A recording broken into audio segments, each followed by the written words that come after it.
Hello and good morning, everyone. We are in Parshat Chaye Sarah. A few beautiful insights on this week's portion as we start up, and the whole parsha is called after Sarah Imenu, Sarah the matriarch, and it starts off by the opening verses that state, first of all, how old Sarah was when she passed away. She was 127 years old. But immediately after that, the verse goes on and says that these were the years of Sarah. So Sarah was 127 years old. Shenei Chaye Sarah, immediately afterwards, that these were the years of Sarah. And seemingly is superfluous. Why do we need to state that these were her years if we already know just a second before that, in fact, she was 127 years when she passed away? So the great Rashi says that, in fact, the verse is trying to teach us that the accumulation of her years were all kulan shavim letovah. They were all for the good. They were all considerably equal in goodness. And the question is, how so? Because we know that for the first 70 years of her life, Sarah Imenu had a very hard time conceiving. So they were terribly difficult for her. And aside from that, we also know that she was abducted by King Paro, by King Avimelech. She had great difficulties. How then can Rashi say that her years were all there equally good? So the answer that we could bring, in fact, is that Sarah Imenu had the wonderful ability to see every single one of her days, her entire life, as good. She was happy with her situation and accepted things as they were. Never had complaints, never wanted to change her life, just happy and still. But the question goes on, because if we look at the Rambam when he speaks about the halachot of Avodah Zarah, and he brings us a bit of background and history on how people started idolatry.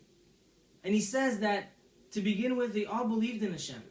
And because they knew that Hashem is so great, they wanted to worship Him through the stars, the moon, the sun. And eventually, they just left the ideal. They left HaKadosh Baruch Hu and they just continued worshiping the stars. And it was then that Avraham Avinu has realized who Hashem really was.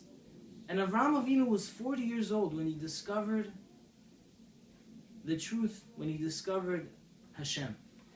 So we see that Avraham Avinu himself was worshipping Avodah Zarah, worshipping idols till the age of 40. Now that we know that, we have to remember that Sarah was 10 years younger than Avraham Avinu. So Sarah herself worshipped idols till the age of 30. So how then can we understand the verse that says that all the years of Sarah were all equally good? On the one hand, you could say that they were equally good with her positive outlook in life. But on the other hand, they weren't equally good because she was worshipping idols. And to further make this question perhaps more difficult, we can see the verse that states Avraham's passing, and it says about Avraham that Avraham Zaken Baba Yamim, Avraham was old, and he came along with his days. And the sages teach us, what do you mean that you come along with your days? That he physically came with his days to HaKadosh Baruch Hu and he passed away, and he was proud of every single one of them. Not ashamed of one act that he did. Fully aware, fully conscious that every single one of his days was good. How can we understand that? How can we understand that the first 40 years of idolatry by Avraham Avinu were good? So there's a Chinese saying of a teacher that had many pupils, many students back in China, and all but one of them were doing very well in class. He had a very troublesome boy that wouldn't listen, wouldn't learn, would only cause trouble. And not knowing what to do with this pupil anymore, the wise teacher decided to take a nail, and for every day that the student wouldn't listen, wouldn't cooperate in class, he would hammer that nail down to the wall.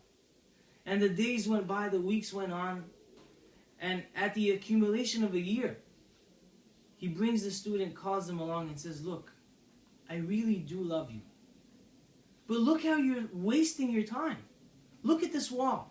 It's full of nails. For every day that you weren't participating in studying, I put a nail in the wall, and look how you're wasting your life. And the student actually saw this and really took it to heart. It was really difficult for him seeing a whole wall full of nails. Seeing the truth in front of his eyes was shocking. And he then decided that he's going to change. What am I going to do? He turns to the teacher and asks. So the teacher says, you know what? Let's start a new beginning. And for every day now that you will study and pay attention, that you will want to grow and learn, we'll take a nail and remove it from the wall. And they did so, and a year went by.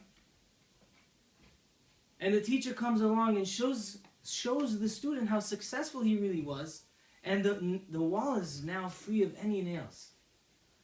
But the teacher turns to the student and tells him, but what are we going to do with the holes? How can we ever fix what you've done? So that Chinese saying might be very nice.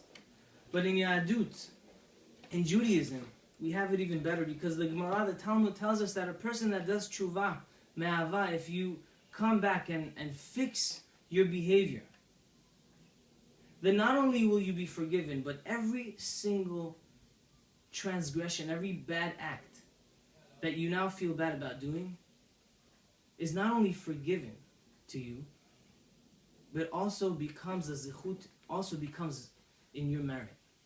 And this helps us understand Avraham Avinu, how Avraham was so proud of every single one of his days when he came to Hashem. And how can we say that Sarah had all her days equally good? Every single one of them? The 30 years of Sarah doing Avodah Zarah and the 40 years of Avraham Avinu? And the answer is yes.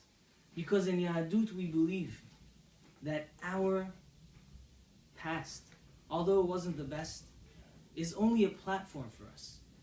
And we take our experiences, we take our lessons in life, and we utilize them and we maximize them to make ourselves a better person. We don't have to regret things. We can only use them, though, in Judaism to become better people. I wish everyone a Shabbat Shalom.